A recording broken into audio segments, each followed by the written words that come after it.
السلام عليكم ورحمة الله وبركاته. إن الحمد لله نحمده ونستعينه ونستغفره ونعوذ بالله من شرور أنفسنا ومن سيئات أعمالنا. من يهده الله فلا مضل له ومن يضلل فلا هادي له. وأشهد أن لا إله إلا الله وحده لا شريك له. وأشهد أن محمدًا عبده ورسوله. أما بعد، فإن خير الحديث كتاب الله، وخير الهدي هدي محمد صلى الله عليه وسلم،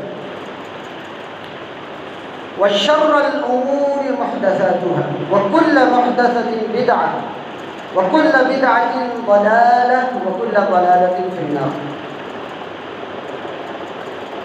اللهم صل على محمد وعلى آل محمد كما صليت على إبراهيم وعلى آل إبراهيم إنك حميد مجيد. اللهم بارك على محمد وعلى آل محمد كما باركت على إبراهيم وعلى آل إبراهيم إنك حميد مجيد. يا أيها الذين آمنوا اتقوا الله حق تقاته ولا تموتن إلا وأنتم مسلمون. يا أيها الناس اتقوا ربكم الذي خلقكم من نفس واحدة وخلق منها زوجها وبث منهما رجالا كثيرا ونساء. واتقوا الله الذي تساءلون به والأرحام إن الله كان عليكم رقيبا. يا أيها الذين آمنوا اتقوا الله وقولوا قولا سديدا يصلح لكم أعمالكم ويغفر لكم ذنوبكم، ومن يطع الله ورسوله فقد فاز فوزا عظيما. تمام قسم کی تعریفات، تمجیدات، تحلیلات، تسبیحات،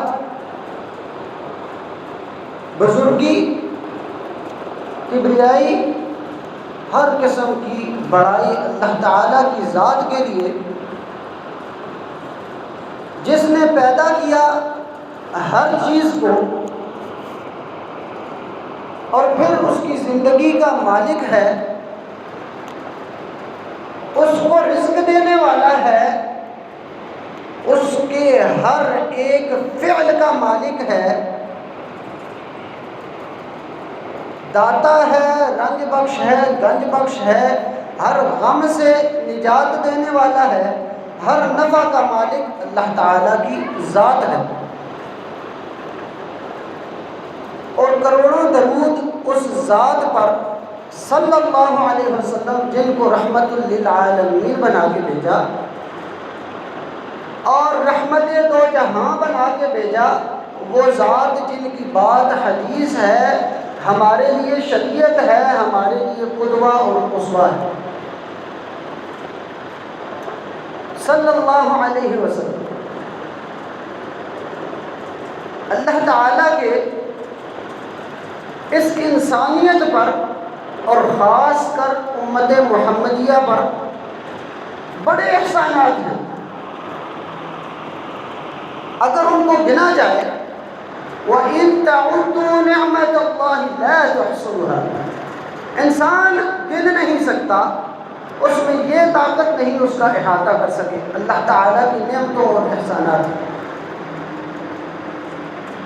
اور اس امت محمدیہ پر جو اللہ تعالیٰ نے احسان کیے، ان میں سے ایک مظہر وہ یہ ہے کہ اللہ تعالیٰ نے اس امت کے لیے کچھ خاص ایسے مواقع بنا دیے ہیں، کچھ خاص ایسے اوقات کو مقرر کر دیا ہے، کچھ خاص ایسی مدت کو، خاص ایسے مقام کو بنا دیا ہے کہ اس میں اس کے لیے تھوڑے اعمال کے بدلے بڑا اجر رکھا ہے،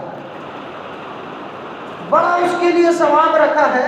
اور یہ اس امت کا خاصہ ہے، خصوصیت ہے. اس امت کے علاوہ باقی امتوں میں یہ چیز نہ تھی،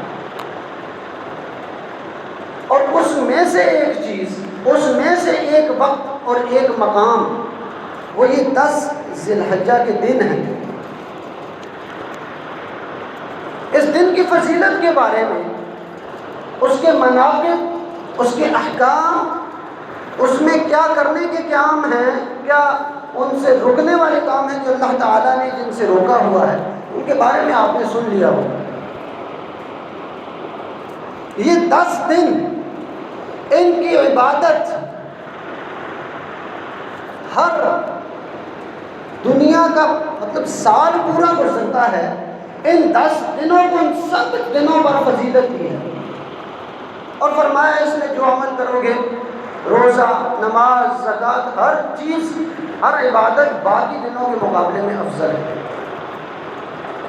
یہ اپنی جگہ ہے۔ انسان عام دنوں میں بھی اور ان دنوں میں بھی خاص کر جب کوئی عبادت کرتا ہے، کوئی نیک کام کرتا ہے، اس کے کرنے کے بعد اب وہ کام، وہ نیک عمل ہمارا قبول ہوا ہے یا نہیں ہوا، اس کی بہت اہمیت ہے۔ کہ ایک انسان حج کر رہا ہے، اس نے پیسہ لگایا ہے، پھر اپنے آپ کو بھی مشقت میں ڈالا ہے کہ ایک مشقت ہے، ایک شریعت نے مشقت رکھی ہے جس کے بدلے میں آپ کو ثواب مل رہا ہے، اپنے آپ کو کچھ تکلیف میں ڈالا ہے، پھر اللہ تعالیٰ آپ کو اجر دیں گے، قربانی کا اجر۔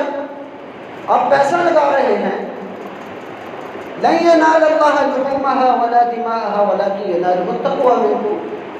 اللہ کو گوشت وغیرہ تو نہیں جاتا، اللہ کو آپ کی تکلیف وغیرہ، یہ ساری چیزیں اپنی جگہ ہیں۔ نماز پڑھتے ہیں، آپ نے وقت نکالا ہے، آپ مسجد آئے ہیں، آپ نماز پڑھ رہے ہیں، زکوٰۃ دے رہے ہیں، مال لگا رہے ہیں، ساری چیزیں اپنی جگہ۔ لیکن آپ ذہن میں خیال رکھیں کہ اگر یہ اعمال جو ہم کر رہے ہیں یہ قبول ہی نہ ہو، یہ اللہ کے یہاں رد کر دیے جائیں، تو اس سے بڑے خسارے کی کیا بات ہو سکتی ہے کہ انسان آخرت میں اللہ کے پاس جائے اور وہ سوچ رہا ہے میں نے بڑا کام کر دیا، میں نے بڑی عبادتیں کی ہیں، لیکن اس کے پلے کچھ نہ ہو۔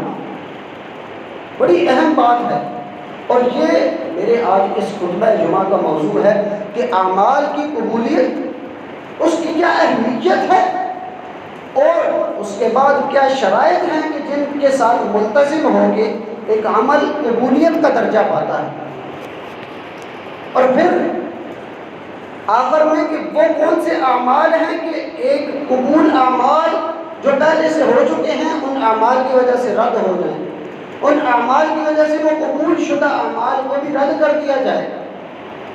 اور آخر میں چوتھی جو بات ہوگی انشاءاللہ وہ یہ کہ انسان کون سی چیزیں مد نظر رکھے کہ اگر اس کے اعمال رد ہو گئے ہیں، وہ سوچ رہا ہے کہ میں نے تو کوئی اس طرح کا کام نہیں کیا، جو کام کیے وہ بھی رد ہو چکے ہیں، تو کون سے کام کرے، کون سے اقدامات کو اپنائے کہ پچھلے اعمال اس کے دوبارہ قبول ہو جائیں۔ تو یہ میرا موضوع ہے، اعمال کی قبولیت کی اہمیت ہے۔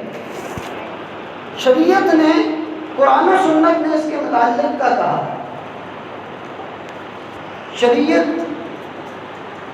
اور قرآن و سنت جو اس کا دوسرا نام ہے، قرآن میں ایک جگہ اللہ تعالیٰ آدم علیہ السلام کے 2 بیٹوں کا تذکرہ کرتے ہیں، کہتے ہیں کہ 2 بیٹے اور نبی کے بیٹے ہیں، دونوں قربانی دیتے ہیں، ان میں سے ایک کی قربانی قبول ہو رہی ہے، دوسرے کو اللہ تعالیٰ رد کر رہے ہیں۔ کس بنیاد پر؟ انما یتقبل اللہ من المتقین۔ کیا درجہ ہے، کیا معیار ہے؟ انما یتقبل اللہ من المتقین، اللہ تقوی والوں کے عمل کو قبول کرتا ہے۔ دونوں میں سے ایک کے پاس تقوی نہ تھا، ایک کے پاس تقوی تھا، جس کے پاس تقوی تھا، تقوی کی اس بنیاد پر اس نے عمل کیا، اس کا عمل قبول ہو گیا۔ اب عمل میں کیا تقوی ہے؟ ایک انسان عمل کر رہا ہے اس میں کیا تقویٰ ہے؟ تقویٰ کا کیا مطلب ہے؟ اچھا، تقویٰ کا جو لغوی طور پر جو معنی ہے، تقویٰ کا مطلب کسی چیز سے بچنا۔ میں چل رہا ہوں، راستے میں کوئی باڑھ آ گئی ہے، راستے میں کوئی خاردار جگہ آ گئی ہے، میں اس سے بچ کے چل رہا ہوں، میں کہوں گا اتقیت من ذلک، میں اس سے بچ کے چل رہا ہوں۔ اب عمل میں تقویٰ کیا ہے؟ عمل میں تقویٰ یہ ہے کہ اپنی نیت کو خالص کر لیں۔ جس کی نیت اللہ کو راضی کرنے کی ہے اس کا عمل قبول ہے۔ انما یتقبل اللہ من المتقین۔ تقویٰ عمل میں کیا ہے؟ انسان کا اخلاص ہو، انسان کی نیت اللہ کو راضی کرنا ہو، کسی اور کو راضی کرنے کے بارے میں بات نہ، انشاءاللہ اس کی آگے میں تفصیل بیان کروں گا۔ دوسری دلیل کہ اللہ تعالی نبیوں کا ذکر کرتے ہوئے قرآن میں کہتے ہیں کہ نبی کوئی عمل کرتے تھے تو اس عمل کے بعد قبولیت کی دعا کرتے تھے۔ ابراہیم اور اسماعیل علیہ السلام دونوں علیہم السلام جب کعبے کی تعمیر کر رہے ہیں تو کیا دعا کر رہے ہیں؟ ربنا تقبل منا انک انت السمیع العلیم۔ وہ تعمیر کر رہے ہیں کعبے کو، ساتھ ساتھ مسلسل یہ دعا کر رہے ہیں ربنا تقبل منا انک انت السمیع العلیم، یا اللہ جو ہم کر رہے ہیں ہماری اس محنت کو رائگان ہی کر دینا، اس محنت کو قبول کر لینا۔ تو یہ نبی جب دعا کر رہے ہیں تو اس کی کیا اہمیت ہوگی۔ اس کے بعد رسول اللہ صلی اللہ علیہ وسلم کی وہ مشہور حدیث آپ کو یاد ہوگی کہ نماز پڑھنے کے فوراً بعد کیا پڑھتے تھے؟ اللہ اکبر استغفر اللہ استغفر اللہ استغفر اللہ۔ اب نماز کے بعد استغفر اللہ کا کیا مطلب ہے؟ کہ یا اللہ میں اس عمل کو کرنے کی طاقت نہ رکھتا تھا، جو میں نے کیا یہ اس کا میں حق ادا نہ کر سکا، یا اللہ تو اپنی شان سے اپنی رحمت سے اس کو قبول کر لیا۔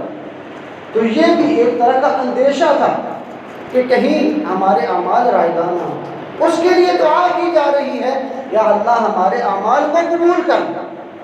قبولیت اعمال کی یہ اہمیت ہے۔ اس کے علاوہ دیگر چیزیں ہیں، جیسا کہ فجر کے بعد نماز کے بعد یا اس سے پہلے جو اذکار ہیں اس میں بتایا گیا کہ یہ دعا پڑھا کرو، اللہم انی اسألک علما نافعا ورزقا طیبا وعملا متقبلا۔ یا اللہ ہمیں قبول شدہ وہ عمل جو ہم کریں وہ قبول ہوں، ایسی ہمیں خصوصیات عطا فرما کہ ہم عمل کریں اور وہ قبول ہوں۔ اور پھر مومنین کی صفات میں سے ایک یہ صفت بھی بیان فرمائی کہ ایک جو مومن ہے اس کے دل میں کھٹکا رہتا ہے، نماز پڑھتا ہے، زکوٰۃ دیتا ہے، حج کرتا ہے، قربانی کر رہا ہے، لیکن اس کے دل میں کھٹکا رہتا ہے۔ والذین یؤتون ما آتوا وقلوبهم وجلہ، جو دے رہے ہیں اللہ کی راہ میں، قلوبهم وجلہ، اور ان کے دل بھی ڈر رہے ہیں، اس کے باوجود کہ وہ نیک عمل کر رہے ہیں، اس کے باوجود کہ وہ اللہ تعالیٰ کے دیے ہوئے مال کو آگے خرچ بھی کر رہے ہیں، کس چیز سے ڈر رہے ہیں؟ وَقُلُوبُهُمْ وَجِلَةٌ أَنَّهُمْ إِلَيْهِ رَاجِعُونَ، کہ ہم نے اللہ کے پاس جانا ہے، کہیں یہ نہ ہو کہ ہمارے یہ اعمال ہی رائگاں ہو جائیں، ہمارے ہاتھ میں ہی کچھ نہ ہو۔ تو اس بات کی بڑی اہمیت ہے، اس کو ذہنوں میں راسخ کر لیں کہ ایک عمل کو کر لیا اس کے بعد اس کو سنبھالنا یہ اس سے بھی زیادہ اہمیت کی عامل چیز ہے۔ روزہ پڑھ کر لیا، رکھ لیا، نماز پڑھ لی، یہ مشکل کام ہے، شیطان آڑے آتا ہے، شیطان روکتا ہے، بڑی باڑی کھڑی کرتا ہے۔ نماز میں آنا، قرآن کے درس میں آنا، علم کی مجلس میں آنا، قربانی کرنا، 100 بہانے آ جاتے ہیں راستے میں، لیکن جو عمل کر لیتا ہے یہ بھی آسان نہیں ہے، لیکن عمل کے بعد بھی شیطان آڑے آتا ہے۔ کوئی ایسا کام کر دے، کوئی ایسی چیز آڑے آ جائے کہ اس کے عمل کو ہی رائگاں کر دے۔ شیطان ہمارا دشمن ہے، اس سے ہم نے حذر میں رہنا ہے، اس سے ہم نے چوکنا رہنا ہے۔ ان میں سے ایک چیز یہ ہے کہ آپ عمل کرنے کے بعد اس کی قبولیت کے بارے میں فکر مند رہیں۔ آپ کے ذہنوں میں یہ سوچ ہو کہ کہیں میرا عمل ضائع نہ ہو جائے، تو یہ سوچ کی بنیاد بھی آپ کو اس بات پر لگا دے گی کہ آپ ایسے کام کریں کہ جو اعمال کی قبولیت کا سبب ہے۔ یہ اس کی اہمیت کی بات ہے۔ اب آتے ہیں کہ اعمال کی قبولیت کی کیا شرائط ہے، اور یہ 4 چیزیں آپ کے سامنے رکھ رہا ہوں، اور اس کو آپ دل کی تختی کے اوپر لکھ کے جائیں، اور یہ کم سے کم 4 پوائنٹ آپ کے ذہن میں ہیں۔ اس جمعے سے اگر یہ 4 نکات آپ لے کے جائیں تو میں سمجھوں گا کہ میں نے اپنا پیغام پہنچا دیا۔ کوئی بھی عمل کریں گے، جس کو نیک عمل کہتے ہیں، وہ نیک عمل کیسے بنے گا، وہ قبولیت کے درجے تک کیسے پہنچے گا، اس کے بارے میں پہلی شرط، کوئی عمل کرنا ہے، یہ پہلی شرط آپ نے اس کے بارے میں ملحوظ خاطر ہے کہ شرک سے انسان برات کا اظہار کرے۔ توحید نہیں ہے، جو مرضی کر لو، جو مرضی وَقَدِمْنَا إِلَىٰ مَا عَمِلُوا مِنْ عَمَلٍ فَجَعَلْنَاهُ هَبَاءً مَنْثُورًا۔ بڑے بڑے عمل کر کے لوگ آئیں گے، اللہ تعالیٰ اس کو رائی کے دانے جس طرح اڑتے ہیں نا، وہ جب گندم کٹی جاتی ہے تو وہ اڑ رہی ہوتی ہے، اس کو ہوا اڑا کے لے جا رہی ہوتی ہے، ایسے اس کے اعمال کو کوئی وزن نہیں ہوگا اس کو۔ اللہ تعالیٰ اس کے اعمال کو اس طرح بے وزن کرتے ہیں۔ اللہ سے پناہ بھی مانگنی چاہیے اور توحید کی توفیق بھی مانگنی چاہیے۔ توحید کہاں سے آئے گی؟ توحید سیکھنی ہے بھائیوں، علم سیکھنا ہے۔ سب سے پہلا علم توحید کا ہے۔ علماء کے پاس جائیں، ان سے ریکویسٹ کریں کہ ہمیں توحید کو سکھائیں، توحید کی طرف لے کے آئیں۔ توحید نہیں پکی تو پہلے تو اسلام کے دائرے سے ہی آپ خارج ہو جائیں گے۔ شرک کا اگر پلندہ آپ کے ذہن میں ہے تو پھر تو انسان کو عقیدہ، میں نے اکثر دیکھا ہے ہمارے ہاں یہ بتائی جاتی ہے بات کہ ہمارا یہ منہج ہے، یہ چیز، لیکن پوری چیز ہمارے ہاں مشکل ہے۔ سیکھنا ہے، ہم نے اپنے دل میں تڑپ رکھنی ہے کہ اگر یہ توحید نہ ہوئی تو ہمارا کیا بنے گا۔ تو پہلی چیز شرک سے بچنا ہے۔ اس کی 2 دلیلیں صرف رکھوں گا، جو سمجھنے والے ہیں وہ سمجھ لیں،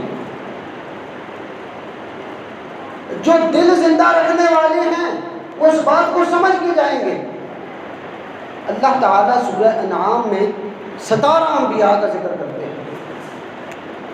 17 انبیاء کا ذکر کر کے کہتے ہیں وَتِلْكَ حُجَّتُنَا آتَيْنَاهَا إِبْرَاهِيمَ عَلَىٰ قَوْمِهِ نَرْفَعُ دَرَجَاتٍ مَّن نَّشَاءُ إِنَّ رَبَّكَ حَكِيمٌ عَلِيمٌ وَوَهَبْنَا لَهُ إِسْحَاقَ۔ اس کے علاوہ ذکر کیے وزکریا ویحییٰ وعیسیٰ والیاس، 17 انبیاء، ان کی فضیلت کو ذکر کرتے ہیں، اس کا یہ مقام ہے، اس کا یہ درجہ ہے۔ وَمِنْ آبَائِهِمْ وَأَزْوَاجِهِمْ وَذُرِّيَّاتِهِمْ، پھر فرماتے ہیں ان کے آباء میں سے بھی، ان کے آباء و اجداد میں سے بھی ہم نے نبیوں کو بھیجا، لیکن غور سے سنیں اس بات کو، وَلَوْ أَشْرَكُوا لَحَبِطَ عَنْهُمْ مَا كَانُوا يَعْمَلُونَ۔ یہ نبی جن میں ابراہیم شامل ہے، ابراہیم جلیل القدر پیغمبر ہیں، اور ان میں سے ان کا دوسرا نمبر ہے رسول اللہ صلی اللہ علیہ وسلم کے بعد۔ اور اس ملت کو ہم ابراہیمی ملت بھی کہتے ہیں۔ اس اسلام کے اوپر جب ہم کاربند ہیں تو یہ ملت ابراہیمی بھی ہے۔ اس میں ان 17 انبیاء میں وہ ابراہیم علیہ السلام بھی شامل ہے، اسماعیل علیہ السلام بھی شامل ہیں، زکریا علیہ السلام بھی شامل ہیں، اسماعیل، یوسف، ہارون، سلیمان، 17 انبیاء کا نام لے کے اللہ کہہ رہے ہیں وَلَوْ أَشْرَكُوا، اگر یہ بھی شرک کر دیتے، یہ بھی اللہ کے ساتھ کسی کو شریک ٹھہراتے، لَحَبِطَ عَنْهُمْ مَا كَانُوا يَعْمَلُونَ، جو بھی عمل انہوں نے کیا ذرا برابر ختم ہو، ذرا برابر نہیں رہے، کوئی عمل باقی نہیں رہا۔ یہ انبیاء کے بارے میں بات ہو رہی ہے، لَحَبِطَ عَنْهُمْ مَا كَانُوا يَعْمَلُونَ، سب ختم ہو۔ کلمہ کفر جب انسان کہتا ہے اللہ کے ساتھ شرک کر دیتا ہے، کسی کو کہنے لگ پڑتا ہے کہ اس نے مجھے اولاد دی، فلاں نے میرے غم کو دور کر دیا، ایسی صورت میں جس میں اللہ کے علاوہ کوئی اور نہیں مدد کر سکتا، ایسی صورت میں جس میں اللہ کے علاوہ کسی اور کو مدد پکارنے کے لیے نہیں کی جا سکتی، مدد کے لیے پکار کسی اور کو پکار رہے ہیں، یا محمد کہہ رہے ہیں، یا رسول اللہ کہہ رہے ہیں، یا علی کہہ رہے ہیں، معاذ اللہ، وہ تو اپنے اعمال کو پہنچ چکے، ان کے بڑے درجات ہیں، لیکن ان کو اللہ کے برابر کریں گے؟ نہیں بھائیوں، اگر یہ کرو گے، اور یہ انبیاء سے کہہ رہا ہے اللہ تعالیٰ وَلَوْ أَشْرَكُوا لَحَبِطَ عَنْهُمْ مَا كَانُوا يَعْمَلُونَ، یہ انبیاء بھی اگر شرک کرتے تو ان کے اعمال بھی اکارت ہو جاتے، ختم ہو جاتے۔ کتنا بڑا خسارہ ہے کہ انسان پوری زندگی عمل کر رہا ہے اور اس سے ایک وہ کام ہو گیا جس سے اللہ نے منع کیا، اور جو سب سے عظیم چیز ہے اللہ کے نزدیک، اللہ فرماتے ہیں اس شرک کو اللہ معاف نہیں کرے گا سوائے توبہ کے، وہ بھی موت کی گھرگھراہٹ سے پہلے۔ اللہ نے دروازہ کھولا ہوا، لیکن جو شرک کر رہا ہے اس کے اعمال کر رہا ہے۔ دوسری دلیل، وَلَقَدْ أُوحِيَ إِلَيْكَ وَإِلَى الَّذِينَ مِن قَبْلِكَ، اللہ نبی سے کہہ رہے ہیں، اے محبوب صلی اللہ علیہ وسلم، وَلَقَدْ أُوحِيَ إِلَيْكَ، آپ کی طرف بھی وحی آئی ہے، وَإِلَى الَّذِينَ مِن قَبْلِكَ، آپ سے پہلے انبیاء کو بھی وحی کی گئی تھی۔ کیا وحی کی گئی تھی؟ لَإِنْ أَشْرَكْتَ، لَإِنْ أَشْرَكْتَ، تا کس کے لیے ہے؟ اللہ خطاب کر رہے ہیں، کس سے کر رہے ہیں؟ سب سے محبوب پیغمبر سے، جس کو سب سے اعلیٰ درجہ دیا، اللہ کے بعد سب سے اعلیٰ درجے والے، رحمت للعالمین، دو جہاں کے لیے رحمت بنا کے بھیجا، ان سے بڑا کسی کا رتبہ نہیں، لیکن ان کو بھی کیا کہہ رہے ہیں؟ لئن اشرکت، اگر آپ نے بھی صلی اللہ علیہ وسلم، اگر آپ نے بھی شرک کی، اگر آپ نے بھی اللہ کے ساتھ کسی کو ملا دیا، اگر آپ نے بھی اللہ کے صفات جو اللہ کے ساتھ خاص ہیں کسی اور کے لیے بتا دی، ان مشرکین کے ساتھ مل گئے، تو آپ کے بھی اعمال اکارت ہو گئے۔ لو اشرکت لیحبطن عملک ولتکونن من الخاسرین، آپ کے اعمال بھی ضائع ہو جائیں گے اور آپ خسارے والے ہو جائیں گے۔ اس چیز سے بچ جانا، اس چیز کے قریب نہیں جانا کہ اللہ کے ساتھ جو خاص نام ہیں، جو خاص اللہ کے افعال ہیں، اللہ کے ساتھ خاص جو صفات ہیں ان کی، اس کے ساتھ کسی اور کو شریک کر دیا جائے، اللہ کو مالک بنا دیا جائے، اللہ کے علاوہ کسی اور کو کہا جائے کہ یہ فلاں صرف زندہ کرنے والا وہ ہے، مارنے والا وہ ہے، بچے دینے والا وہ ہے۔ تو یہ چیز اگر کر رہے ہیں تو سارے اعمال ضائع، اور اس میں کسی کی فضیلت نہیں دیکھی جائے گی۔ اللہ کے نبی سے زیادہ کسی کی فضیلت ہے؟ اللہ کے نبی سے اعلیٰ کوئی ہے تو بتاؤ، سامنے لے کر آؤ۔ ان سے بھی اللہ کہہ رہے ہیں اگر آپ سے شرک سرزد ہو گیا، ختم، اعمال ضائع، یہ پہلی شرط۔ شرک سے برات ہوگی تو آپ کا عمل قبول ہوگا۔ عمل کے قبولیت کی دوسری شرط اخلاص، اور یہ بھی اسی میں شامل ہے، شرک سے برات اس میں شامل ہے، اخلاص میں، لیکن شرک کو الگ اس لیے ذکر کیا گیا کہ اس کی زیادہ اہمیت۔ اخلاص کے بارے میں، اور اخلاص کیا چیز ہے؟ اخلاص کسے کہا جاتا ہے؟ کہ انسان کا کام اللہ کو راضی کرنا ہو، انسان کا عمل اس نیت پر مبنی ہو کہ وہ اللہ کو راضی کر رہا ہے، اس کا یہ مقصد نہیں کہ ساتھ والا راضی ہو جائے، اس کا یہ مقصد نہیں کہ ساتھ والا دیکھ کے مجھے کہے کہ یہ نیک ہے، اس کا مقصد اللہ تعالیٰ کو راضی کرنا ہو۔ اور اس سلسلے میں سب سے پہلے آپ کے سامنے ایک دلیل ذکر کر رہا ہوں۔ اللہ تعالیٰ رسول اللہ صلی اللہ علیہ وسلم سے خطاب کر رہے ہیں، فرماتے ہیں فَاعْبُدِ اللَّهَ مُخْلِصًا لَهُ الدِّينَ، اللہ کی عبادت کرنی ہے۔ اور یہ کس سے خطاب ہے؟ فَاعْبُدِ اللَّهَ، یہ خطاب اللہ کے نبی سے، یہ اللہ کے سب سے برگزیدہ پیغمبر کے سے خطاب ہے۔ فَاعْبُدِ اللَّهَ مُخْلِصًا لَهُ الدِّينَ، اللہ کی عبادت کرنی ہے خلوص کے ساتھ، اللہ کی رضا کے لیے۔ کسی اور کی رضا اس میں شامل ہوگی تو وہ شرک ہے، اس کو خفی شرک کہا گیا، اس کو شرک خفی، چھپا ہوا شرک کہا گیا ہے۔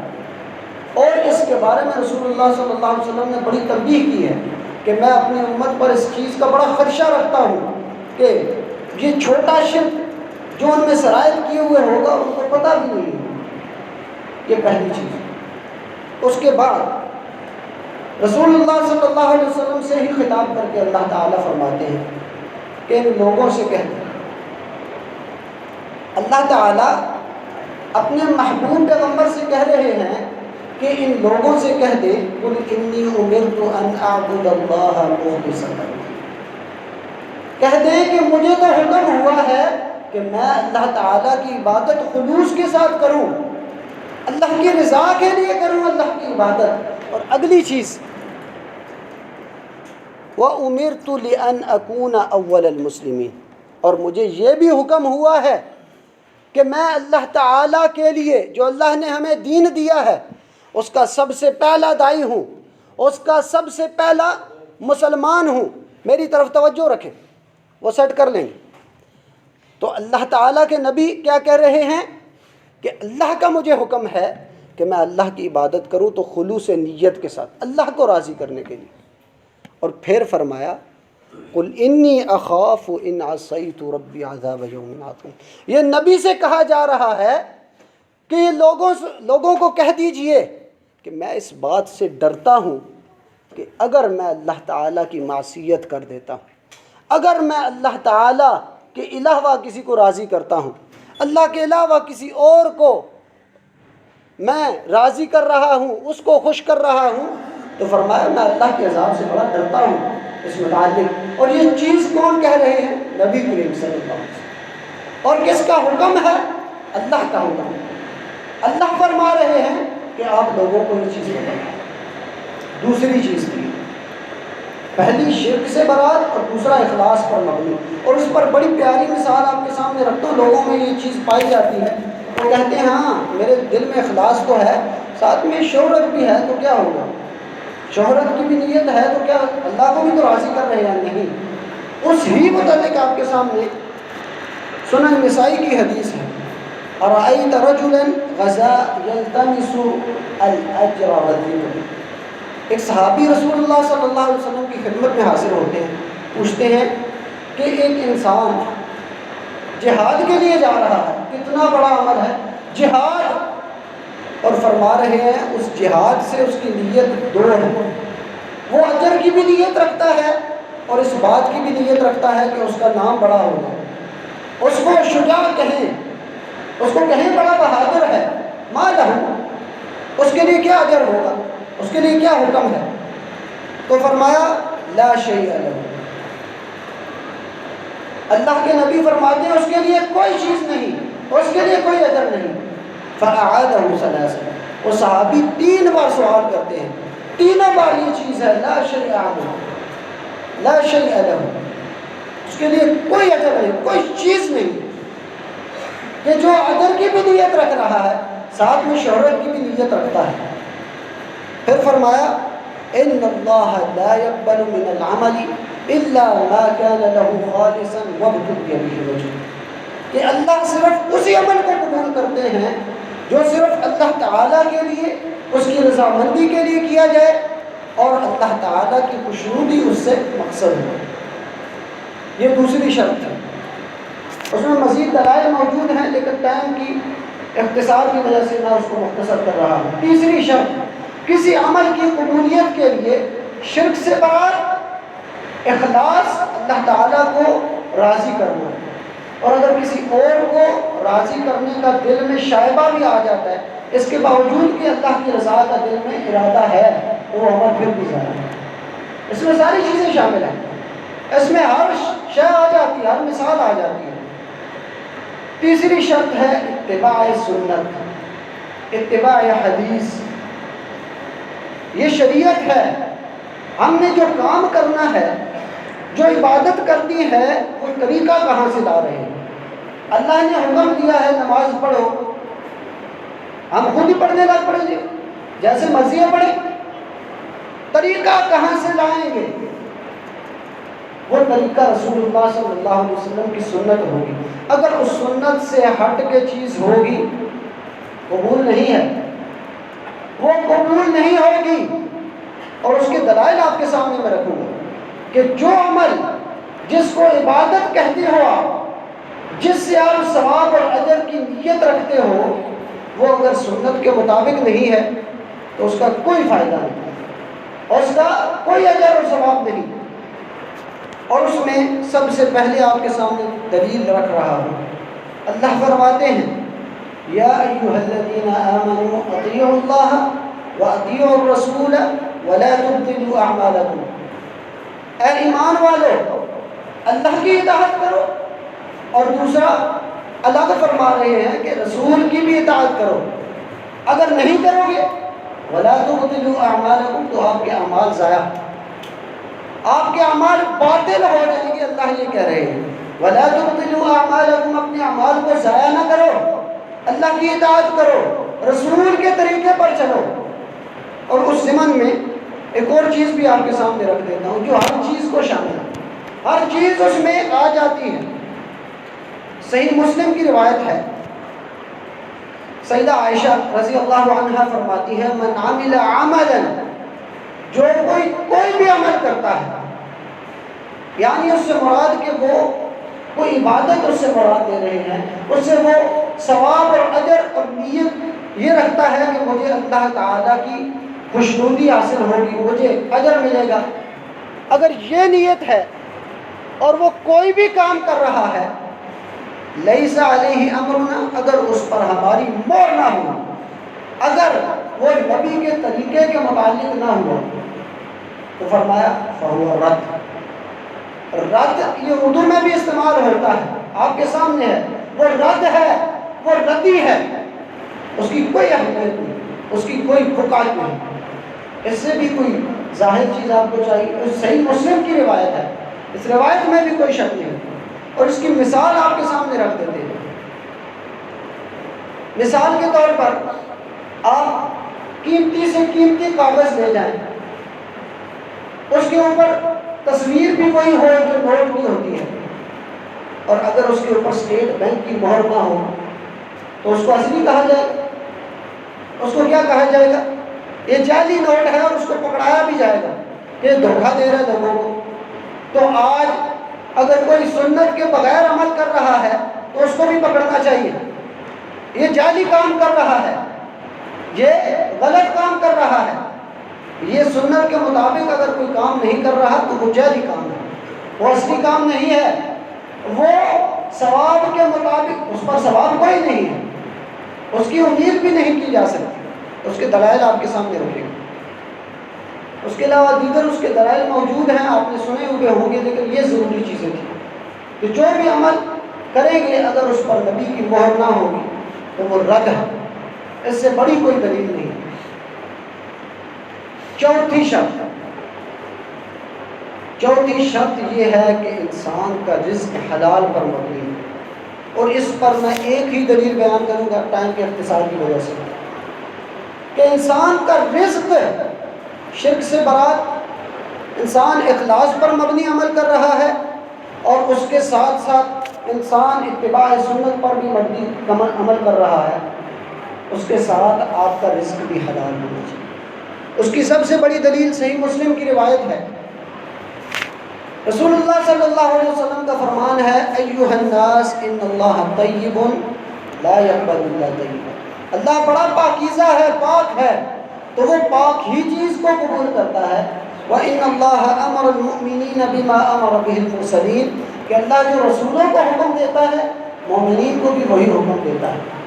اور اس میں طویل روایت ہے، میں مختصر کر کے بیان کرتا ہوں. آگے روایت ہے کہ ایک آدمی ہے، مسافر ہے، حج کے لیے جا رہا ہے. محدثین نے اس کا معنی بیان کیا ہے.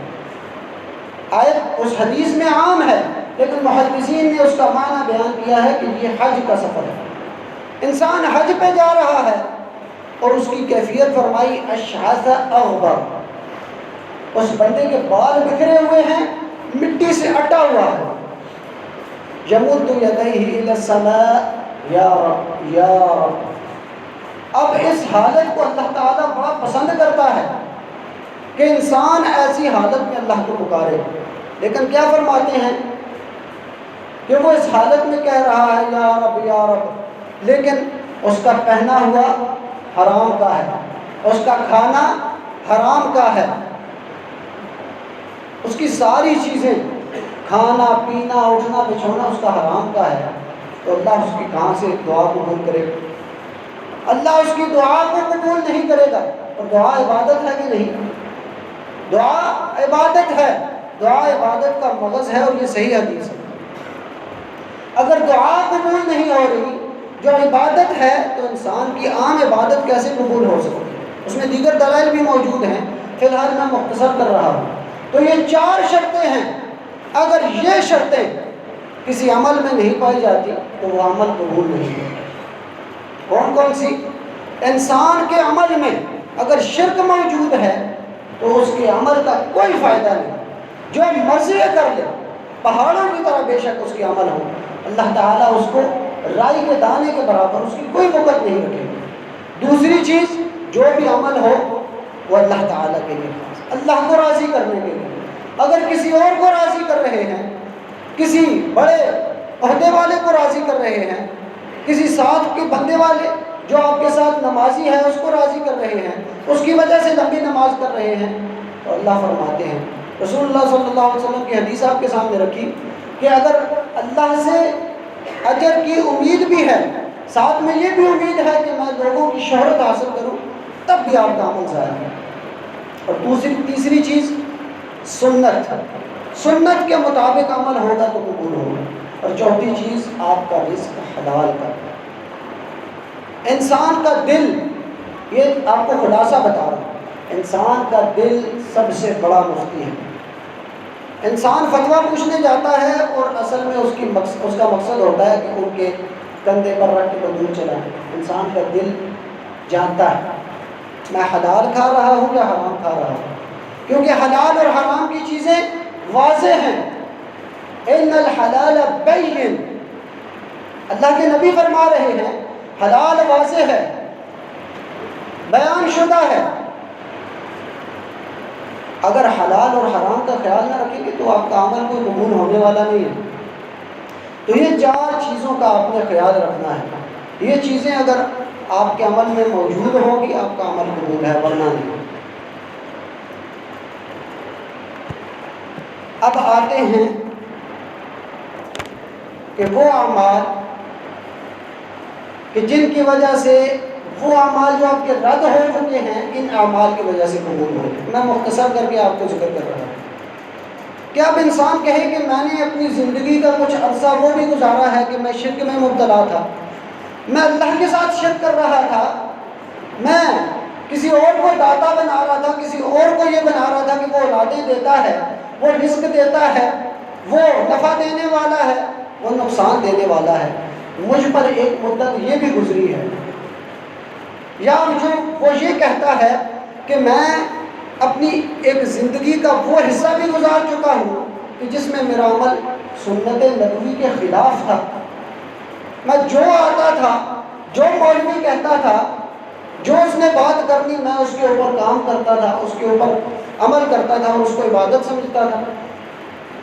اور وہ یہ بھی انسان کے ذہن میں آ سکتی ہے کہ میں تو ایک عرصہ ایسا بھی گزار چکا ہوں کہ جس میں میری کمائی حرام کی تھی. بڑی سنگین چیز ہے، ہمارے ہاں اس بات کا خیال نہیں رکھا جاتا.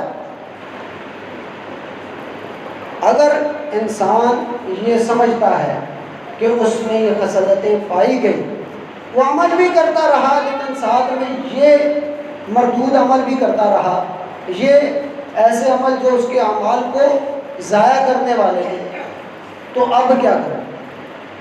اس کے تو اعمال ضائع ہو گئے، اب کیا کریں؟ اب بھی اللہ تعالیٰ نے راہ رکھی ہوئی ہے توبہ۔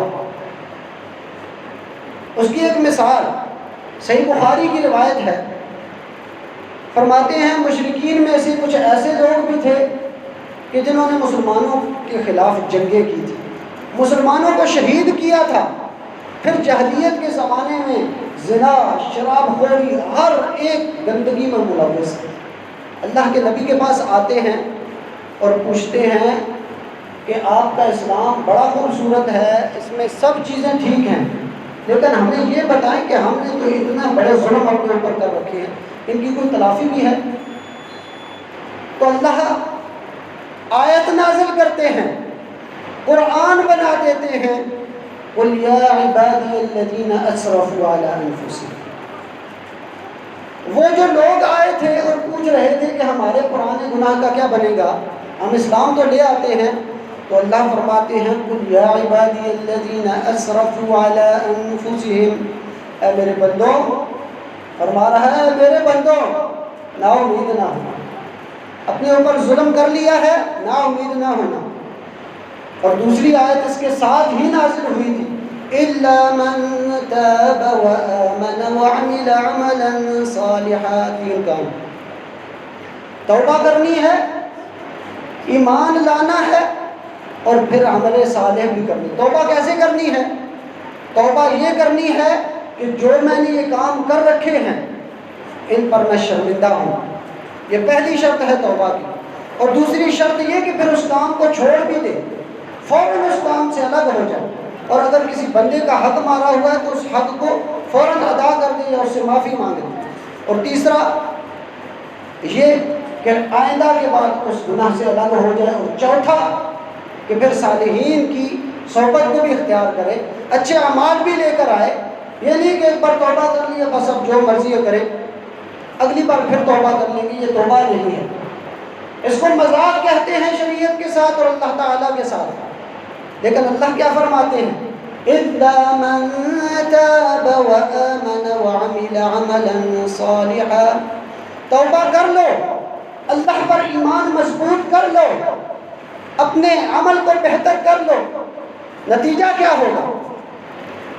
فَأُولَٰئِكَ يُبَدِّلُ اللَّهُ سَيِّئَاتِهِمْ حَسَنَاتٍ، بہت بڑی خوشخبری دے کے جا رہا ہوں، وہ یہ کہ یہ تین کام کر لو، توبہ کر لو، ایمان کو مضبوط کر لو، اپنے عمل کو بہتر کر لو، آپ نے جو کچھ کیا اب تک کیا، اب آگے، اب اللہ کی بارگاہ میں آ گئے، فرمایا جو بھی غلط کام کیا تھا اس کو نیکی بنا دیا گیا، سبحان اللہ، جو بھی حرام کی کمائی تھی اللہ تعالیٰ نے اس کو بہتر کر دیا، شرک کیا تھا اب توبہ کر رہے ہیں، اللہ تعالیٰ اس کو نیکی بنا رہے ہیں، کوئی عام بات نہیں ہے۔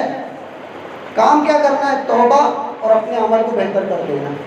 اللہ تعالیٰ ہمیں عمل کرنے کی توفیق عطا فرمائے، اور پھر جو عمل ہم کریں وہ ان شرائط پر مبنی ہو کہ شرک سے پاک ہو، اخلاص پر مبنی ہو۔ اللہ تعالیٰ عمل کی توفیق